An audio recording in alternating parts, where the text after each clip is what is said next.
اپنی سڑی ہوئی شکل دکھانے کا مقصد؟ سلار اس وقت ایک چھوٹے سے ہوٹل میں لکڑی کی سادہ سی چیئر پہ بیٹھا مٹی کی پیالے میں چائے کے ہلکے ہلکے سپ لے رہا تھا اور اپنے سامنے بیٹھے ٹانگ پر ٹانگ جمائے کالے سیاہ رنگ کے شکل کے آدمی سے محو گفتگو تھا۔ میرے پاس اتنا فالتو ٹائم نہیں ہے تم جیسے لوگوں کے لیے، اس لیے جلدی سے پھوٹو۔ میزی پاکستان آ چکی ہے اور وہ اس وقت مری میں ہے۔ اس مرتبہ سلار نے کوئی تاثر نہیں محسوس ہونے دیا، وہ اپنے سیلی کے لیے یہاں آئی ہے۔ سلار نے آخری سپ بھرا اور کھڑا ہوا۔ وہ اس وقت آپ کے گھر پر ہے۔ سلار اچانک مڑا جو باہر کی طرف قدم بڑھا چکا تھا، مطلب اس شخص نے سر ہلایا۔ سلار غصے سے بھری آنکھوں سے لمبے ڈگ بھرتا ہوا باہر نکل گیا۔ اسے فکر تھی تو بس عین کی، نہ جانے اس نے عین کو اب تک کیا بتایا ہوگا۔ یہ سوچ کر ہی اس کی دھڑکنیں بے ترتیب ہو رہی تھیں۔ سب جان کر عین کا کیا رد عمل ہوگا؟ کہیں وہ مجھے چھوڑ کر ہی نہ چلی جائے۔ سالار گاڑی چلاتے ہوئے شکستہ حالت میں اپنی عین سے بات کر رہا تھا کہ اب سکت نہیں مجھ میں کسی رشتے کو کھونے کی، بالکل بھی نہیں۔ میزی دانت آپس میں گھسیٹتے ہوئے اس کا نام لیا جیسے وہ اس کے منہ میں ہی ہو۔ تمہیں تو میں نہیں چھوڑوں گا اب۔ اگر عین مجھ سے دور ہوئی تو میں نہ تمہارے پاس سانسیں چھوڑوں گا اور نہ موت۔ اسٹیئرنگ زور سے جکڑے اس کے ہاتھ کی نسیں پھٹنے کی در پہ تھیں۔ فل اسپیڈ پر گاڑی دوڑا رہا تھا۔ عین جب واش روم سے باہر آئی تو سالار نے بھاگنے کسی انداز میں اسے اپنے ساتھ سختی سے اتنا بھینچ لیا کہ نور کی سانسیں ہی رکنے لگیں۔ یہ سب اتنا اچانک ہوا تھا کہ اسے کچھ سمجھ ہی نہیں آ رہا تھا کہ سالار کو کیا ہو گیا ہے۔ آپ کو کیا ہوا ہے؟ پلیز چھوڑیں، میرا سانس بند ہو رہا ہے، ہم واپس جا رہے ہیں۔ ہاتھ چلاتے ہوئے سالار نے اسے ایک اور جھٹکا دیا، مگر جلدی کرو، وقت نہیں ہے میرے پاس۔ اب تمہاری زندگی میں اتنی تنگ کر دوں گی کہ تم گھٹن سے مرنا چاہو گی، بس اب تمہیں میرے تاب سے کوئی بھی نہیں بچا سکتا، کوئی بھی نہیں، سالار شجاعت بھی نہیں۔ سالار تم ایسے کیسے کر گئے میرے ساتھ؟ کیوں کیا تم نے ایسا؟ تم تو کہتے تھے کہ تم مجھے چاہتے ہو، تمہاری سانسوں میں تمہاری چاہت، تمہاری زندگی بستی ہے، تو پھر کیسے کسی اور کو ان سانسوں میں شراکت دے دی؟ بھاگ کر نہیں، سفیان اپنی بیوی کو بچا کر گیا ہے۔ سالار شجاعت کبھی اپنے باپ کو خاطر میں نہ لائے تو یہ تو پھر بھی اس کی مجبوری کی بیوی ہے، اسے تو وہ یوں چٹکے میں مسل کر رکھ دے۔ مگر مجھے ایک بات سمجھ نہیں آئی سر، سالار شجاعت نے سہیل خان کی بیٹی سے شادی کی کیوں، جبکہ وہ اس سہیل خان اس کے دشمن اول کی لاڈلی دختر اختر ہیں۔ سالار عین کو لے کر واپس خواب جہاں آ چکا تھا اور آتے ہی اسٹڈی روم میں گھسا خود کو لاک کیے نہ جانے کیا کر رہا تھا۔ سارے یونی والے بھی اب واپسی کی تیاری کر چکے تھے اور بس اور اپنی لائی ہوئی گاڑیوں میں واپس جا رہے تھے۔ برہان بھی گاڑی میں بیٹھ چکا تھا اور اصفر کا انتظار کر رہا تھا کہ کسی نے فرنٹ سیٹ کا دروازہ کھول کر بڑے مزے سے سیٹ سنبھالی اور دروازہ لاک کر دیا۔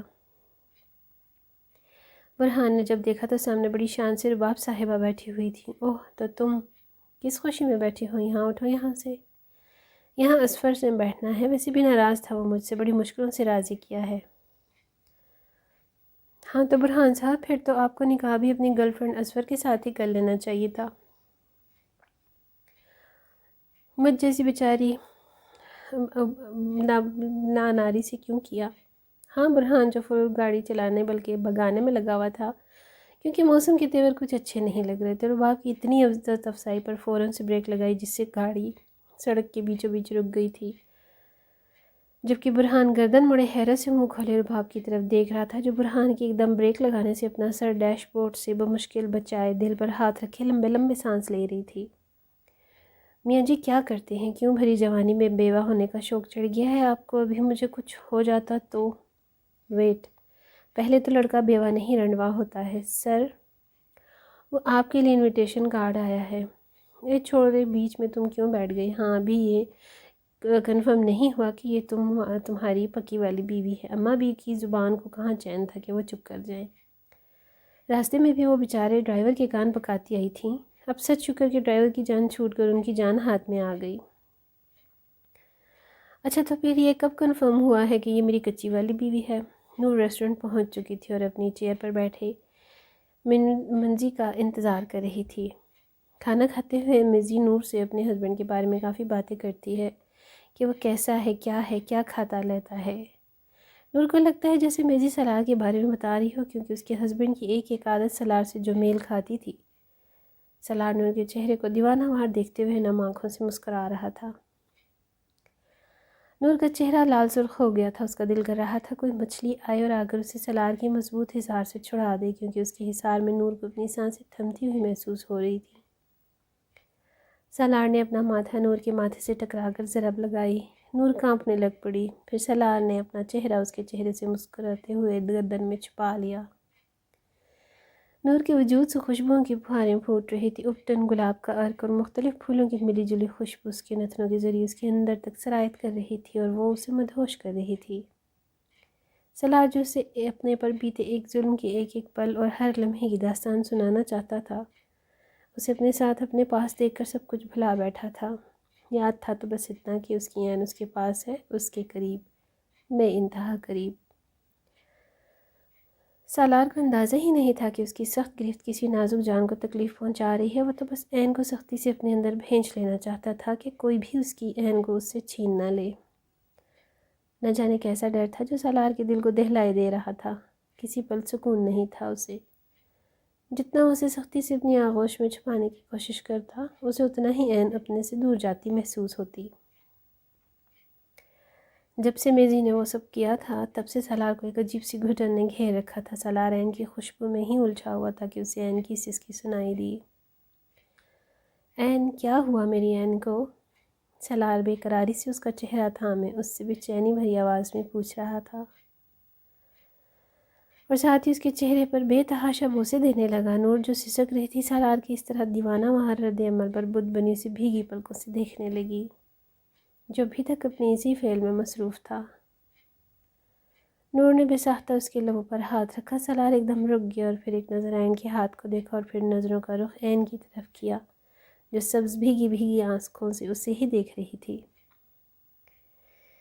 سالار، نور نے ہلکی آواز میں اسے دیکھتے ہوئے کہا۔ سالار نے اپنے کان پکڑ لیے اور پھر گھٹنوں کے بل بیٹھ گیا۔ نور یہ سب دیکھ کر حیران رہ کر بڑبڑاتے ہوئے وہ 2 قدم پیچھے ہٹی۔ یہ کیا کر رہے ہیں آپ؟ اٹھیں۔ سالار جو اسے ہی دیکھ رہا تھا، اس کے بوکھلانے پر محظوظ ہوتا واپس سے کھڑا ہو گیا اور مسکراتے ہوئے اس کے پاس آیا اور جھک کر اس کے کان میں گھمبیر سرگوشی کی۔ اچھا تو پھر کیا پہلے والا ٹھیک تھا؟ شرارت سے کہا گیا۔ معنی خیز جملہ نور کا دل دھڑکا گیا۔ کیا ضرورت تھی کچھ کہنے کی؟ نور خود سے ہی دل میں اپنے آپ کو ڈانٹ لگا رہی تھی کہ اسے سالار پھر سے اپنی طرف بڑھتا ہوا محسوس ہوا۔ نور ایک دم سے اچھل کر دور ہٹی اور جلدی جلدی کوئی بہانہ سوچنے لگی۔ مجھے واش روم جانا ہے۔ پرانا بہانہ پھر سے آزمایا گیا۔ اچھا تو واش روم جانا ہے تمہیں؟ آنکھوں میں شرارت بھر کے اس کی طرف بڑھتے قدم اور بھی بڑھانے لگا اور نور وہ جو گھبراتے ہوئے پیچھے ہٹنے لگی۔ سالار اس کے اس طرح گھبرانے شرمانے پر محظوظ ہوتا اپنی جان لیوا مسکراہٹ کے ساتھ آگے بڑھ رہا تھا۔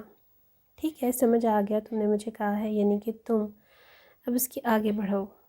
سالار آج عین کو تنگ کرنے کے فل موڈ میں تھا، اسی لیے شرارت سے اچانک سنجیدہ چہرہ بناتے ہوئے اس کی طرف بڑھتے اس کی بات کاٹ کر بولا، جس سے نور اور بھی زیادہ گھبرا گئی اور پیچھے ہوتے ہوتے وہ دیوار سے ٹکرائی۔ اس دیوار کو بھی ابھی آنا تھا، تھوڑی دیر بعد نہیں آ سکتی تھی۔ نور جھنجھلاتے ہوئے دل ہی دل میں دیوار کو کوس رہی تھی کہ جیسے سارا قصور اس کا ہو۔ نور کی تو منطق ہی نرالی تھی۔